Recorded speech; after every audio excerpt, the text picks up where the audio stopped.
Welcome back to Character Conversions, where I try to bring fictional characters to life in D&D. Today I build another birthday gift, this time for Andrew, the Caffeinated Wolfe. We build the Prodigal Knight and Victor of the Mandalorian Wars, Revan. Core stats will be using the standard array of the player's handbook, divided up as you see here. Charisma will be our primary stat, as not only are we a powerful Force user, we're a competent commander who people flock to. For race, Variant Human will provide us with a +1 Dexterity and a +1 Charisma, raising them to 14 and 16 respectively. Our skill of choice will be Perception, and for our feat we will grab Resilient, increasing our Dexterity to 15 and giving us proficiency with Dexterity saves. Just having proficiency with 3 saves starting out will help put us a cut above the other Jedi.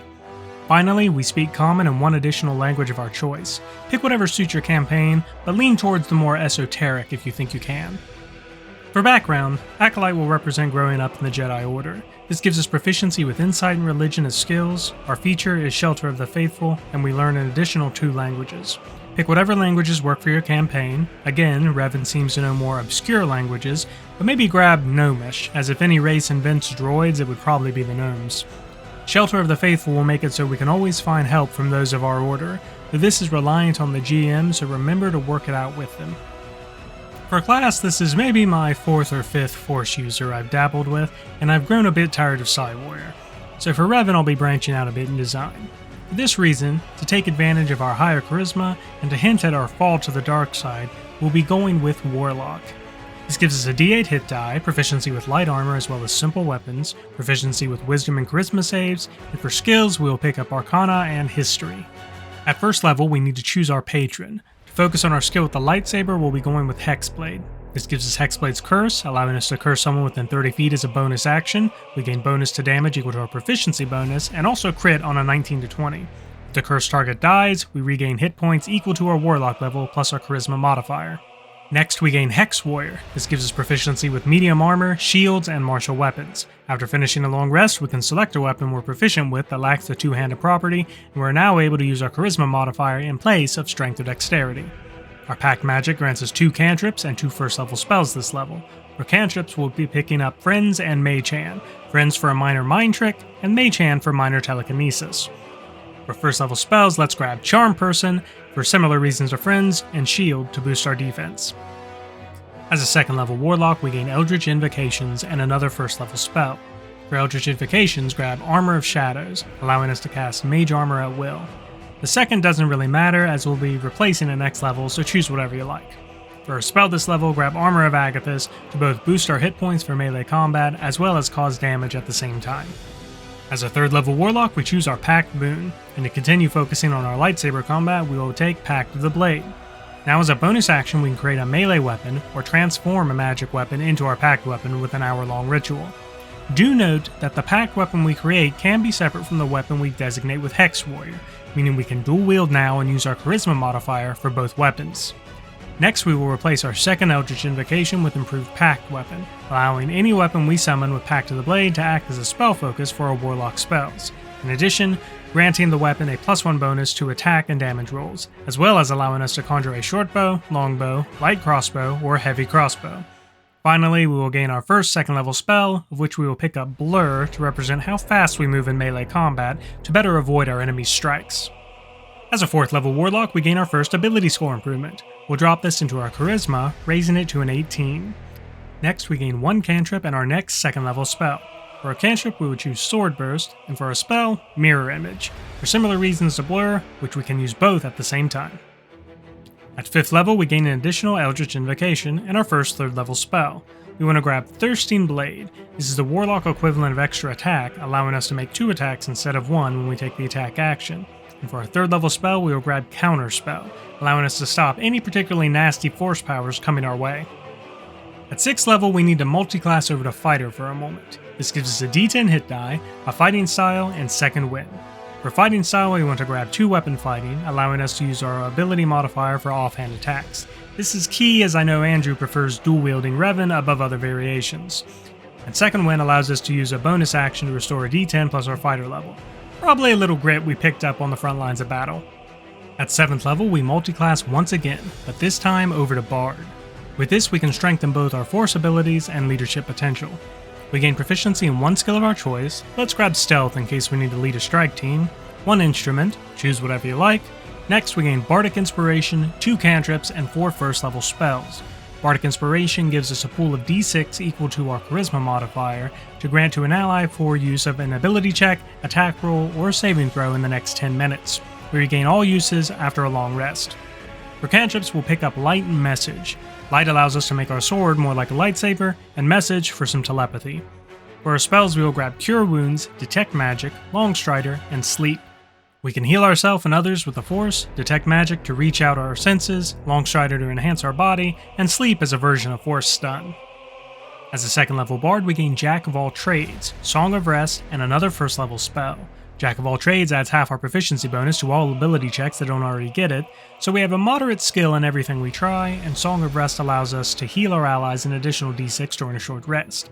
Rather than singing, perhaps it's more of us leading them in a group meditation. For a spell this level, let's grab Featherfall. Bards don't actually get access to the jump spell, so while we have to take the long way to get up high, we know we at least survive the jump back down. 9th level and our 3rd level in Bard means we choose our Bard College. We'll be going with the College of Lore to expand our knowledge of the Force. This gives proficiency in another 3 skills of our choice. Let's grab Investigation, Intimidation, and Persuasion. Cutting Words will allow us to expend a Bardic Inspiration die as a reaction to reduce the attack roll, ability check, or damage roll of a creature within 60 feet. Next, we gain expertise in 2 skills of our choice. Let's grab Perception and Persuasion. And finally, we gain a 2nd level spell, of which we will be grabbing Hold Person, which can represent a stronger version of Force Stun. As a 4th level bard, we gain another ability score improvement, which we will be dropping into Charisma, capping it off at 20. We also gain another cantrip this level and another 2nd level spell. For a cantrip, we'll pick up True Strike for when we need to take our time and let the Force guide our attacks. And for the 2nd level spell, let's go with Enhance Ability to represent enhancing our body with the Force. 11th level and our 5th level in Bard, our Bardic Inspiration die increases to a d8. We gain Font of Inspiration and a 3rd level spell.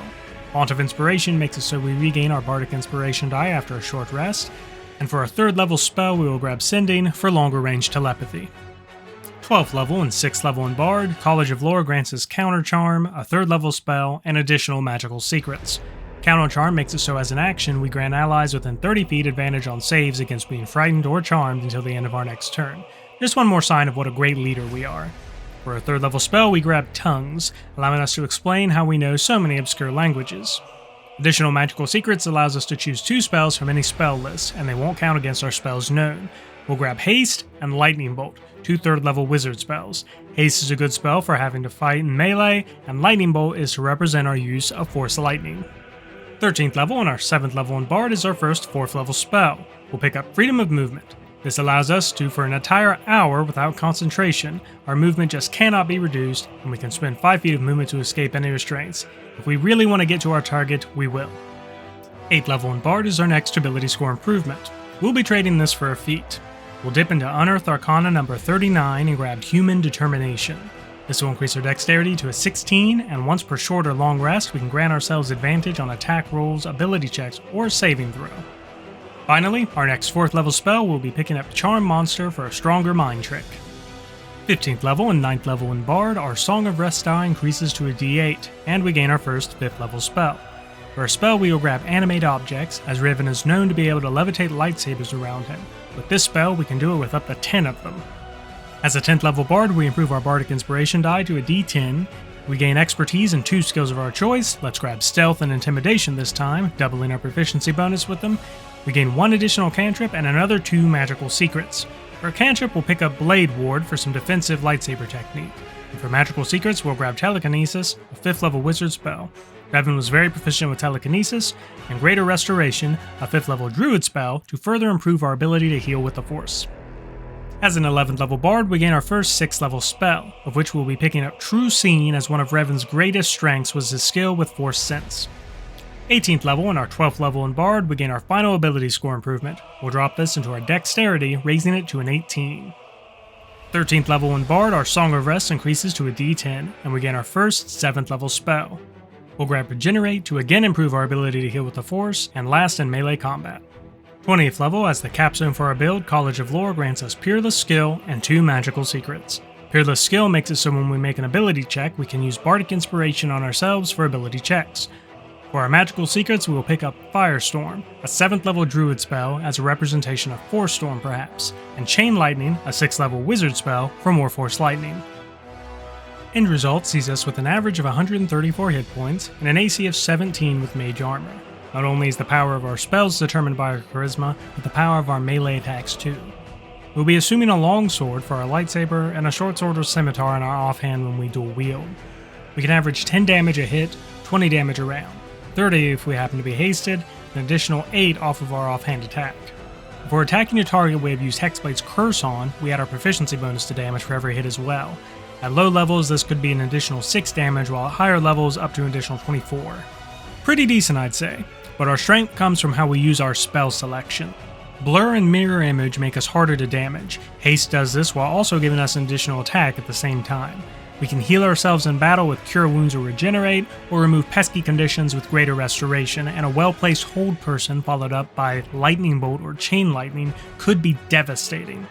While not lightning themed, a Force Storm could devastate large swaths of lower powered enemies, or just deal decent damage to a high level foe. Overall, I like how this build turned out. If your goal is to roleplay a character like Revan as well, you'll need to work close with your GM. Figure out if they have a concept of light and dark magic in their world, or maybe just ask to have amnesia and let them fill in the rest. Above all though, make sure you have a really cool mask. Thank you for watching. Please like, share, comment your opinions or suggestions for new builds. I hope all your 20s are natural, and I'll see you next time.